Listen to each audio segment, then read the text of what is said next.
5 Scary, True Vacation Horror Stories. Episode 8, Prepare to be Gripped, by 5 spine-chilling stories that prove horror isn't just found in movies. From a honeymoon turned deadly, with a hidden discovery in a hotel room, to a romantic beach getaway, interrupted by a stalker with violent intentions. Each tale dives into real-life nightmares. Follow the harrowing escape from a deadly highway trap, a vacation encounter with men hiding dark secrets in the shadows, and a cruise where a young girl faces a predator lurking in plain sight. These true stories will make you question if anywhere is truly safe. Are you ready to confront the terror? Story number 1. The Honeymoon. Horror in Miami. After their wedding, newlyweds Emma and Daniel flew to Miami, excited for their honeymoon adventure. Checking into their hotel suite with ocean views, they had visions of a glamorous stay, full of sun and relaxation. But when they opened the door, they were met with an overpowering, sour smell, so out of place in an upscale hotel. Daniel immediately called the front desk, explaining the odor and asking for a room change. The manager apologized, explaining that a large event had filled all the suites, but he offered them a complimentary dinner at a local seafood restaurant while the room was given a thorough cleaning. After an enjoyable meal, Emma and Daniel returned, hoping the issue was resolved. But as they opened the door, the same foul smell greeted them, just as strong as before. Frustrated, Daniel contacted the front desk again, insisting that something be done. The manager, sounding slightly embarrassed, explained that they had thoroughly cleaned, but would try once more if the couple could allow them another hour or two. Deciding to make the best of it, Emma and Daniel took a stroll around the nearby beach, watching the sunset and trying to forget the strangeness of the situation. After an hour, they returned to the suite, only to find that the disturbing odor still lingered. Determined to get to the bottom of it, Daniel decided to investigate the room himself. Convinced that something was amiss, Emma watched as he began sniffing around the corners of the room, checking the closet, the bathroom, and even behind the curtains. Finally, Daniel decided to check the bed. As he lifted the mattress, his face paled, and his hand froze. There, hidden between the mattress and box spring, was something he could barely process. A lifeless figure, curled up and still, concealed in the shadows beneath where they had planned to sleep. Heart pounding, Daniel backed away, pulling Emma toward the door as he called the front desk to report their horrifying discovery. Within minutes, hotel security and police arrived, sealing off the suite and escorting the shaken couple to another room.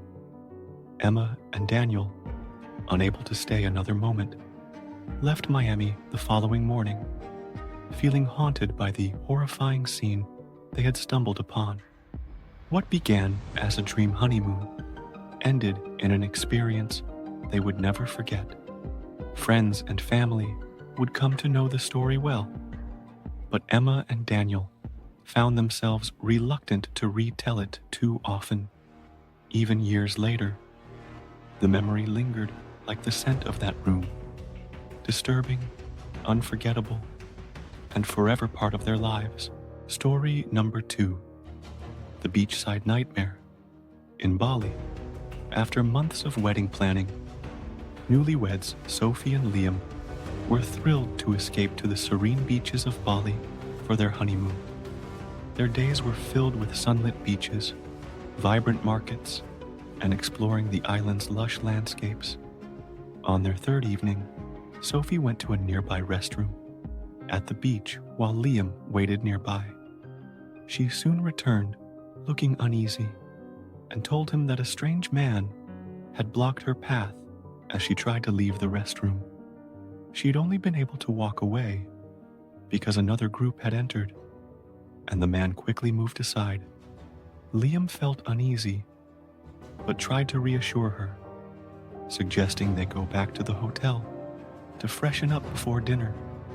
As they walked back along the shore, he noticed her scanning the beach nervously. Once they reached the hotel, they took a moment to relax, showered, and got ready for dinner at a popular seaside restaurant. After a wonderful meal and some wandering through the vibrant, lantern-lit streets, they returned to their hotel room close to midnight, ready to unwind. They were startled by a knock at the door. Peering through the peephole, Liam saw a man dressed in a hotel maid's uniform standing outside. Curious but cautious, he cracked the door open to ask what he wanted. Without a word, the man tried to step into the room. Liam quickly blocked his path, asking him to explain himself. The man claimed he'd left a cleaning item inside the room earlier and needed to retrieve it. Liam and Sophie exchanged a confused glance. They hadn't allowed any housekeeping since they checked in. Suspicious, Liam firmly told the man that there was nothing left in the room. Just then, Sophie gasped and whispered urgently, "Liam, that's the man from the beach." A chill ran through Liam's spine as he realized the seriousness of their situation. But before he could react, the man lunged forward, shoving Liam and reaching toward Sophie. In a panic, she grabbed a nearby table lamp and swung it at him, hitting him hard on the head. He stumbled, clutching his face, as Liam pushed him out and locked the door. The commotion quickly drew other guests and staff to the scene. Hotel security arrived, restraining the man as the police were called. Sophie and Liam, visibly shaken, gave statements to the authorities and learned that the man had been a known local troublemaker, often targeting tourists in the area. What was supposed to be a peaceful escape turned into a nightmare Sophie and Liam would never forget. They spent the rest of their trip looking over their shoulders, forever haunted by the memory of the stranger who had almost made their honeymoon one they'd never come home from. Story number 3, The Roadside Trap in Louisiana. Riley and his wife, Jenna, were driving down south from Pennsylvania to visit family in Florida. Their 2 kids fast asleep in the back seat as they crossed the Louisiana border. It was past midnight, and the quiet, rural highway stretched endlessly under the starry sky. Riley was exhausted, but determined to push through the night, hoping to avoid the morning traffic. As he drove, he noticed 2 faint red lights flashing ahead on the empty road, and a vehicle parked sideways, blocking both lanes. Riley slowed down, peering through the windshield. It looked like a car had broken down in the middle of the road, with 2 cones placed around it and flashing SOS lights on either side. Suddenly, 2 figures stepped out from behind the parked car. They were both men, wearing hoodies, one of them lifting a flashlight and gesturing for Riley to stop. Feeling uneasy, Riley instinctively hit the brakes, but as he looked closer, a chill ran down his spine. He quickly rolled up his window, then shifted the car into reverse, moving back slowly. One of the men approached the driver's side window, rapping on it and motioning for Riley to open up. Riley cracked the window just enough to ask what he wanted. The man, with a strangely casual expression, said, "Open the door, please. We just need a little help." Trusting his gut, Riley shut the window fully and pressed on the gas, swerving around the cones and the stopped car. He accelerated down the road, only to notice the flashing lights of a car racing up behind them. Heart pounding, he glanced at Jenna, who had just woken up and was staring at him, confused. "What's going on?"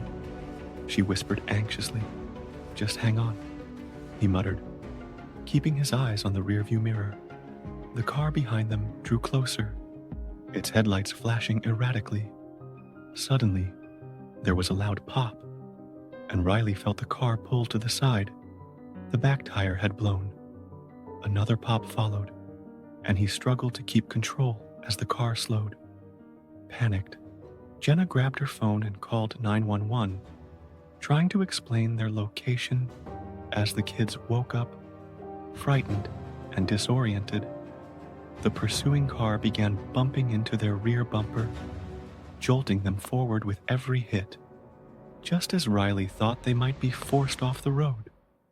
Flashing red and blue lights appeared behind the pursuer, and the car abruptly veered off onto a narrow side road. Minutes later, the police caught up to Riley's family. Relieved but shaken, he described the encounter to the officers, who assured him that other travelers had recently reported similar setups in the area. The family waited for a tow, grateful to have escaped unharmed, but haunted by the knowledge of how close they'd come to disaster. Riley would later tell the story, warning others about the dangers of stopping for anyone on lonely roads. He knew they'd been lucky that night, but the memory of those flashing red lights and the men in the shadows would linger for a long time to come. Story number 4. The isolated road encounter in Spain. Rosa and her husband Miguel had just celebrated their anniversary with a romantic getaway to the Spanish countryside. As they traveled back to Madrid along a scenic but isolated road, their GPS directed them down a narrow route lined with dense fields. The afternoon light was beginning to dim, casting long shadows over the road, and Rosa started to feel an uneasy chill despite the summer warmth. The road became eerily quiet, with no other cars in sight. Just as they were discussing their plans for the rest of the evening, Miguel slowed the car, pointing at something in the distance. A rusted, neon blue car was partially hidden in the tall grass along the side of the road. Its back end jutted out at an awkward angle, as if it had crashed recently. "Maybe someone needs help," Miguel murmured, pulling the car to a cautious stop. He stepped out to investigate, asking Rosa to stay inside and lock the doors. Rosa watched as he slowly approached the car, looking through the windows for any sign of life. She shivered, feeling the unsettling isolation of the area pressing in. Moments later, Rosa saw Miguel jump back suddenly, his face pale. Without hesitation, he turned and ran back to their car, his urgent expression sending Rosa's heart racing. As he slid into the driver's seat, she saw 2 men emerging from behind the rusty vehicle, each carrying large knives. Between them lay something on the ground, partially obscured by the grass. Rosa's breath hitched as she realized it was a body. "Hold on," Miguel muttered, gripping the wheel and accelerating as the 2 men moved toward their car. One of them waved his knife in the air, shouting something Rosa couldn't understand over the roar of their engine. As Miguel sped away, they kept their eyes on the rearview mirror until they were well down the road, convinced the men would follow them. After what felt like an eternity, Miguel finally slowed, his hands trembling. Rosa grabbed her phone, struggling to find a signal to call for help. A small town appeared on the horizon, and they stopped at the first cafe they saw, alerting the local police. Once the authorities arrived, Miguel and Rosa recounted the incident, describing the men and their isolated vehicle. The officers looked grim, explaining that a gang had been known to set up fake accidents to lure unsuspecting travelers. This time, They had used a terrifyingly realistic setup to trap anyone willing to stop and help. Shaken, Miguel and Rosa resumed their journey, grateful they had escaped unharmed, but haunted by the encounter. They had gone from celebrating love and laughter to narrowly evading a nightmare on a quiet country road. From that day on, every unfamiliar road reminded them of the men in the tall grass and the trap they'd barely survived. Story number 5, A Terrifying Cruise. In the Mediterranean, Inés was 17 when her family set sail on a Mediterranean cruise, a family trip she'd dreamed about for years. She was joined by her parents, her older sister Sophia, and Sophia's boyfriend, Luis. The ship was stunning, the food endless, and the views breathtaking. Inés and her sister shared a room and spent their days sunbathing on deck and exploring the ship's many amenities. One evening, as they headed to the nightclub, Inés noticed an older man sitting by the bar, his eyes fixed intently on her. He looked like he was in his late 40s, dressed a bit too formally for the casual cruise atmosphere, and something about his gaze made her uncomfortable. She glanced away, hoping it was nothing.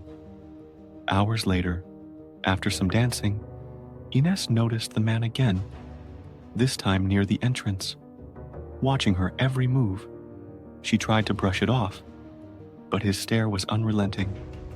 When she told Sophia, her sister laughed it off, saying the man was probably harmless. But Inés felt a chill in her bones and left the club early, heading back to her room alone. As she walked down the deserted hallway, she could sense someone behind her. She quickened her pace, glancing over her shoulder and catching a glimpse of the man from the club, following her at a distance. Her heart raced, and she practically sprinted to her room, fumbling with her keycard before slipping inside. She locked the door and took a few deep breaths to calm herself. Around midnight, there was a knock at the door. Inés froze. She hadn't expected anyone, and her sister had told her she'd be out late. Peeking through the peephole, she saw the man standing outside her door, looking directly at her. She stifled a scream, her hands trembling as she backed away. The man knocked again, louder this time. "Housekeeping," he called, his voice slightly muffled. She knew it was a lie. She'd seen him in the nightclub, not dressed as a crew member. Fear gripped her as he tried the handle, rattling it when it didn't open. Inés barely dared to breathe, hoping he would leave. Just as he began to pound on the door, she heard footsteps in the hallway and a familiar voice, her father's. Inés threw open the door, relief washing over her as her father stared at the man, demanding to know why he was there. The man stammered an excuse, then turned and hurried down the hallway. The family reported the incident to ship security, who questioned the man and confined him to his cabin for the remainder of the trip. Inés spent the rest of the cruise wary, sticking close to her family and never venturing out alone. She never forgot the intensity of the man's stare or the fear that gripped her that night. The cruise was meant to be a celebration, but it left her with a terrifying memory she could never shake. A reminder that danger can sometimes lurk in the unlikeliest places, even on a ship in the middle of the sea. Thanks for watching. Please don't forget to like, subscribe, share, and comment below.